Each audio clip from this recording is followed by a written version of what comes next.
What's going on, guys? Bomber Teacher in the house, and I'm here with my GPL week number 5 team builder. Your Royal Bomber for Bombies are taking on the Exostomp Excadrills and Coach Exostomp.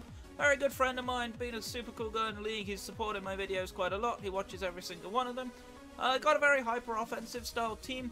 He's currently sitting at 2-2 in the record this season with an okay-ish differential. We're currently undefeated at 4-0. We're looking to continue that streak, of course.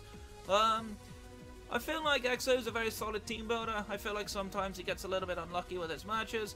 He has a lot of threats to my team. I don't really appreciate ice very much. He does have 2 very strong ice types in the draft league format. I do feel like he struggles on the especially defensive side, however, so I'm going to be looking this week to be able to punish that. So yeah, let's look at his draft, shall we? So, first up, of course, is that Tapu Koko Hawlucha core. Koko, of course, setting up the electric terrain for Hawlucha. Koko herself, pretty fast, obviously base 130 plus speed. Gets Volt Switch, gets U-turn, gets screens, can be multiple different sets, can be fairly versatile, can be physical or special. I feel like if I'm him this week, I might potentially bring a screen set to try and aid things like the Hawlucha or the Kartana that may come. But yeah, Hawlucha itself, very solid physical sweeper, obviously with that Unburden ability, the Electric Seed proccing under electric terrain, giving him a defense boost and doubling his speed stat. Does get Sword Dance, does get Roost, gets a couple of coverage moves, lacks in certain coverage options, like it doesn't get knockoff and things like that. Pretty rough matchup against me. I feel like I've got good physical walls, particularly like a bulky Celebi can take it on pretty well, unless it's running Flying Press for some reason. Could run Acrobatics, of course, but I can take that pretty well if I'm bulky. Cresselia sponges hits from Hawlucha even at +2 on Sword Dance. Registeel, fully physically defensive, can sit in front of Hawlucha all day. I don't think Hawlucha comes because of these kind of issues. Also, Hawlucha after the Unburden proc actually loses hard to my Aero because it gets outsped. So it is a little bit concerning. I do feel like he might try to bring it, but it's a risky bring. But we'll see what he opts for. Next up, of course, is his Cloyster. He tends to run Cloyster or Crustle as an entry hazard lead. I do feel like he brings Cloyster more likely this week, as Ice matches up much better against my team than Rock and Bug does. Gets Spikes, of course, gets T-Spike, gets Shell Smash, of course. Can be pretty annoying, of course, if it gets set up and it can sweep my team. It has a really garbage special defense stat, though. I talk about his special defense weakness. I have fighting priority here, of course, with Infernape. Things like Giga Drain or any electric move from Galvantula. Things like Celebi take it on pretty well. Even things like Hydreigon can get electric moves that can catch out the Cloyster, as can the Cresselia. So I feel like I have good answers for Cloyster, but I feel like he has to bring Cloyster because Crustle just does not do anywhere near enough against my team. Next up is Seismitoad, of course, one of his Z users. Pretty solid bulky mon, of course, only really one weakness in that grass type.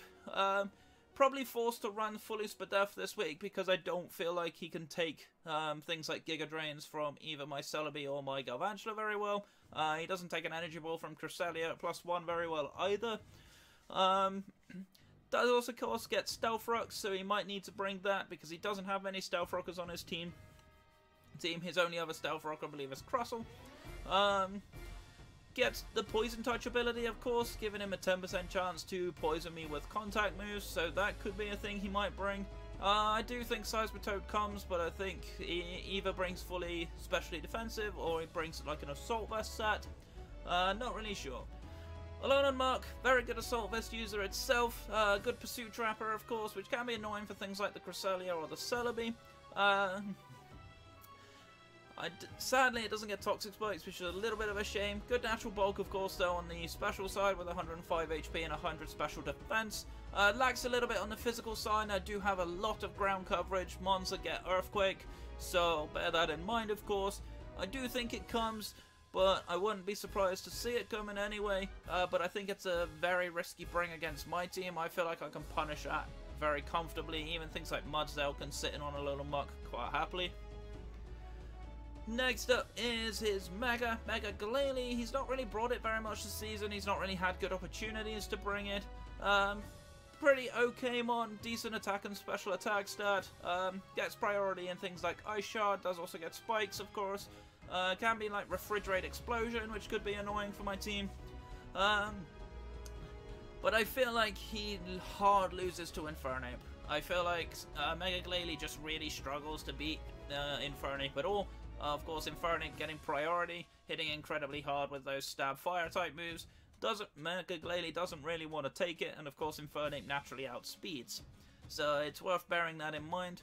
I think Glalie's a bring that he could bring, but he's got to be wary of my Infernape.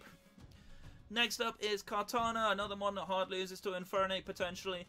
He loves this Pokemon. I wouldn't be surprised to see him bring it this week. It has kind of an awkward matchup though. It does need to run Choice Scarf if he wants to be able to outspeed and kill my Aerodactyl.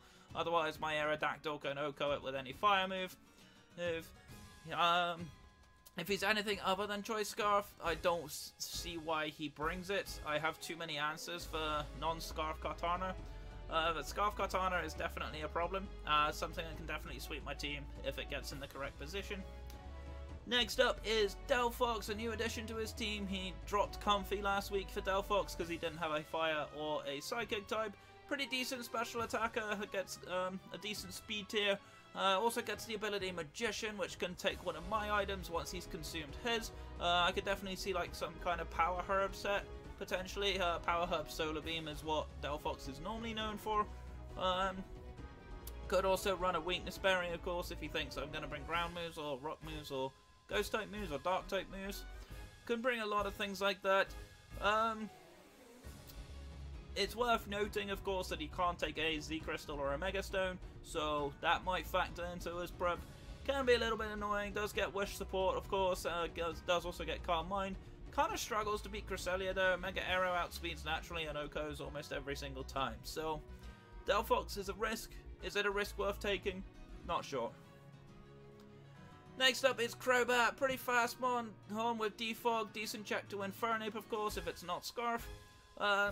Slower than very weak to Mega Aerodactyl, of course, though. Choice Scarf sets also outspeed most Crobat sets as well. I think it can check Infernape, but I don't think it checks that much else on my team, so I'm not sure Crobat comes. He might need to bring it though if he doesn't bring many defoggers, so that'll be interesting to see what he opts for. Magnezone, super interesting mon, really high special attack stat of course, decent specially offensive pivot thanks to Volt Switch, viable Scarf set, viable Spec set. It can't really reliably beat that much of my team though. The only thing it really does well is trap my Registeel, but Registeel does actually get Earthquake, which can actually, he basically play a game of who's trapped who. Exo tends to prefer the speed over the power though, so he typically runs a Scarf set, but he can't actually outspeed Mega Aerodactyl even with Scarf, so that's something to bear in mind. Last up, of course, is Crustle. We talked about it before, being an entry hazard setter and a potential shell smasher. Kind of interesting one. I don't think it comes this week though. I have way too many answers for it. So, as for hazards and removal, his only rockers are Crustle and Seismitoad. He has 3 spikes in the form of Cloyster, Crustle, and Mega Glalie. He has 1 Toxic Spiker in the form of Cloyster. He has no Web Setters. He has 4 Defoggers in the form of Crobat, Kartana, Tapu Koko, and Hawlucha. 1 Rapid Spinner in the form of Cloyster, and he doesn't have any Clerics or anything like that.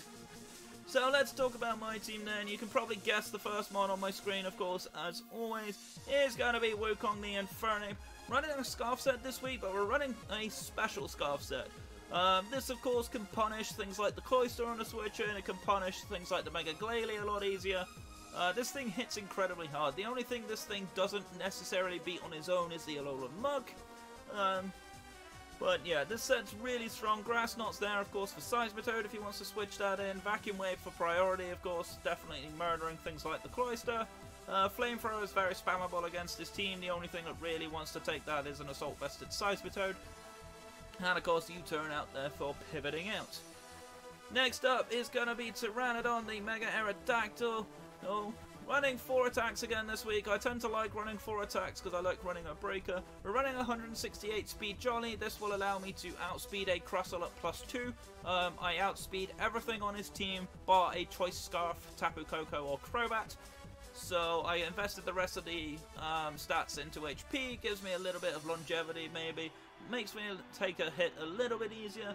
Earthquake wrecks his team, Fire Fang hits things like the Magnezone, also hits the Glalie pretty well, Stone Edge hits quite a lot of his team, and Pursuit's there in case he's kind of scared. He doesn't really want to stay in on a matchup. Pursuit absolutely ruins Crobat, by the way, so that could be something that may well be useful for me. I like Pursuit because it can definitely threaten out those trying to switch out, definitely get some much additional chip. Next we have something that came up in my pick'em that I really liked, and that is of course Aragog the Galvantula. Running Expert Belt this week, didn't see the need for Focus Sash. Hits pretty hard for the most part. This may be my likely lead if he leads Tapu Koko. I don't see him leading it, but he could. This thing's pretty fast, of course, outspeeds most things on his team with the exception of Tapu Koko and Crobat. Also is outsped by Kartana by 1 point, which kind of sucks, but yeah. Bug Buzz Discharge, Giga Drain Volt Switch with the Expert Bell. Hits quite hard, decent pivot for my team, which is what we are looking for with Galvantula. We're not necessarily looking to take a kill, but Giga Drain does actually two-shot the Seismitoad unless it's Assault Vest, so that's something worth noting.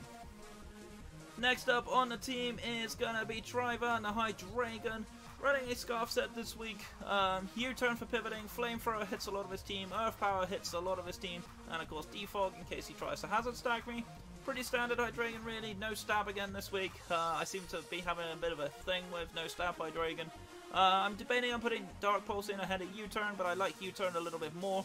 I like the pivoting options that I can do. U-turn also chips things like the Crustle down so that he doesn't have Sturdy anymore, which means I can then just go into my area and one-shot it with a Stone Edge, things like that. So that's pretty much what I need Hydreigon for this week, to pivot in, chip away at things, break things down, so I can allow things like my Infernape and my Arrow to put in a lot of work this week. Next up on the team is going to be my rocker for this week, is actually going to be Ilex the Celebi. Running a fully physically defensive Rocky Helmet set this week. I tend to like running a set on Mudsdale more or less, this kind of spread. Leech Seed, Stealth Rock, Giga Drain, Earth Power. Leech Seed plus Earth Power actually allows me to take on the Alolan Muck relatively well, even if it's Assault Vest. Giga Drain of course hits the Seismitoad really hard. His general decent stab move does of course give me additional recovery because I'm not running leftovers this week. Pretty standard bulky Celebi set, nothing particularly complicated about that. And last but by no means least is the fabled Moonduck, of course. Running Carmine fully offensive this week. This thing sits in front of Hawlucha. I can just drop it in, click Psychic, Hawlucha dies. This thing does get walled a little bit by Alolan Muck, which does kind of suck. But this thing hits pretty much everything else on his team. Carmine's setup is really, really obnoxious against him. Energy Ball hits a lot of his team pretty hard, except Alolan Muck. And Crobat, Psychic hits the Crobat pretty hard. So yeah, that's going to be my team for this week. Notable absentees, Mudsdale's not coming this week. I feel like Exo has too much prep for it. I feel like if he brings things like Glalie, Cloyster, Seismitoad, even Kartana, I feel like there's not really a lot of room for Mudsdale to be that effective this week. Registeel actually very nearly came to this match. It was originally on my team. I had a very spicy set with Registeel this week. However, I just like Galvantula a little bit more. It's faster and actually breaks down his team better. Registeel needs too much time to set up, and that Magnezone trapping me will not help my cause. Other than that, Florges was on my team originally, but I took it off in favour of Cresselia. I like Cresselia to be able to sit in on certain things a little bit easier. Florges can take the special hits relatively well, but it doesn't really take physical hits that good. So I opted away from that. Kangaskhan didn't really have much of a chance to come this match as, well, there's no ghost types on Exo's team, so there's no real use for Scrappy, and I don't really like Early Bird or Inner Focus. He doesn't really have many flinch moves either, and Early Bird, I don't see him putting me to sleep anytime soon. So, and then that's pretty much it, really. There's not really much else to say about this team, so that's going to be it for my team builder this week.